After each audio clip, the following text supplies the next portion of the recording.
अखिल भारतीय ईंट व टाइल्स निर्माता महासंघ की कार्यकारिणी की बैठक संघ के कार्यालय इंडिया हेरिटेज सेंटर में होने जा रही है।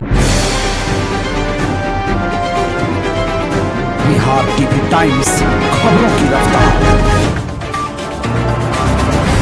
नमस्कार, आप देख रहे हैं बिहार टीवी टाइम्स। बिहार के ईंट उद्योग से जुड़ी बड़ी खबर सामने आ रही है, जहां ईंट उद्योग की समस्याओं और उनके समाधान को लेकर बिहार ईंट निर्माता संघ का एक प्रतिनिधिमंडल 7 जुलाई 2026 को नई दिल्ली में आयोजित अखिल भारतीय ईंट व टाइल्स निर्माता महासंघ की राष्ट्रीय कार्यकारिणी समिति की बैठक में शामिल होगा। इस बैठक में उद्योग से जुड़े विभिन्न मुद्दों पर विस्तार से की जाएगी चर्चा। दरअसल रविवार को बगहा एक प्रखंड के चौतरवा में बिहार ईंट निर्माता संघ के अध्यक्ष एवं अखिल भारतीय ईंट व टाइल्स निर्माता महासंघ के महामंत्री मुरारी कुमार मन्नू के नेतृत्व में संघ का एक प्रतिनिधिमंडल पहुंचा। यह प्रतिनिधिमंडल नई दिल्ली स्थित India heritage centre Lodhi road में आयोजित एक दिवसीय राष्ट्रीय कार्यकारिणी समिति की बैठक में भाग लेने जा रहा है। इस प्रतिनिधिमंडल में संघ के संरक्षक शंभू शरण पांडे, प्रदेश सचिव गौतम सिंह भी शामिल हैं। इधर चौतरवा में विनय ईंट उद्योग एवं संघ के प्रदेश कार्यकारिणी सदस्य सुभाष प्रसाद तथा रॉयल ईंट उद्योग के संचालक शेख फखरुद्दीन ने सभी डेलीगेट्स का जोरदार स्वागत किया। बताया जा रहा है कि वर्तमान समय में ईंट उद्योग कई गंभीर चुनौतियों का सामना कर रहा है। बढ़ती उत्पादन लागत, विभिन्न सरकारी नियमों, पर्यावरण संबंधी प्रावधानों, कच्चे माल की उपलब्धता, श्रमिकों की कमी और उद्योग को हो रहे आर्थिक नुकसान जैसे कई मुद्दों से ईंट भट्टा संचालक प्रभावित हैं। इन्हीं समस्याओं के अस्थायी समाधान और उद्योग के हितों की रक्षा के उद्देश्य से देश भर से आए प्रतिनिधि इस बैठक में अपने अपने राज्यों की समस्याओं को साझा करेंगे तथा केंद्र और संबंधित विभागों के समक्ष प्रभावी सुझाव रखने की रणनीति तैयार करेंगे। बिहार ईंट निर्माता संघ के पदाधिकारियों ने उम्मीद जताई है कि इस राष्ट्रीय स्तर की बैठक से ईंट उद्योग की समस्याओं के समाधान की दिशा में ठोस पहल होगी और उद्योग से जुड़े लाखों लोगों को इसका लाभ मिलेगा।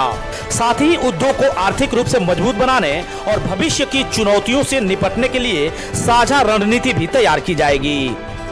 फिलहाल सभी की निगाहें 7 जुलाई को नई दिल्ली में होने वाली इस महत्वपूर्ण बैठक पर टिकी हैं, जहां ईंट उद्योग के भविष्य से जुड़े कई अहम फैसले और सुझाव सामने आने की उम्मीद है।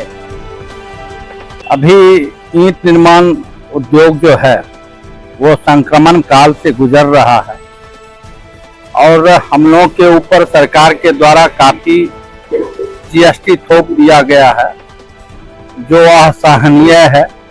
ये ग्रामीण कुटीर उद्योग है जहां पर हम लोग करोड़ों का अभी जो है मजदूर को रोजगार दे रहे हैं और मजदूर के रोजगार में कहीं भी किसी भी व्यवसाय में उतनी अब बचत नहीं रह गई है। तो एक हम लोग का जीएसटी का है और हम लोगों का छोटा छोटा मिट्टी खनन होता है, उसमें पर्यावरणीय इतना बड़ा कानून को लाद देना असहनीय है। और सारे मुद्दे हैं, जैसे परिवहन का मुद्दा है, बहुत सारी मुद्दे हैं कि जिनके समस्याओं के समाधान के लिए हम लोग पूरे देश का जो हमारी संस्था एकमात्र संस्था है अखिल भारतीय ईंट व टाइल्स निर्माता महासंघ की कार्यकारिणी की बैठक संघ के कार्यालय इंडिया हेरिटेज सेंटर में होने जा रही है 7 तारीख को। उसी में हम लोग बाय रोड अभी उसमें भाग लेने के लिए जा रहे हैं। हम चाह रहे हैं कि सरकार जल्दी से हम लोगों के समस्याओं का निदान करे।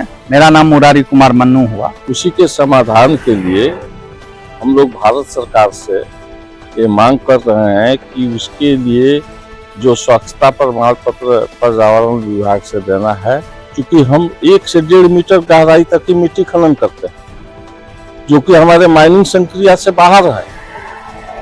तो वो हमको स्वच्छता प्रमाण पत्र से मुक्ति दे, उसके लिए हम लोग प्रयास कर रहे हैं। और माननीय मुख्यमंत्री बिहार के सम्राट चौधरी जी से भी हम लोग हमारा डेलीगेशन हमारे बिहार प्रदेश के माननीय अध्यक्ष के नेतृत्व में मिल करके और अपनी समस्याओं को रखा है। हम लोग उम्मीद करते हैं और केंद्र सरकार के भी जो पर्यावरण माननीय मंत्री भूपेंद्र यादव जी हैं, उनसे कई बार हम लोगों की मुलाकात हो चुकी है और हम लोग उम्मीद और विश्वास करते हैं कि जरूर सरकार इस पर हम लोगों की बातें करेगी। मेरा नाम हुआ शंभू शरण पांडे।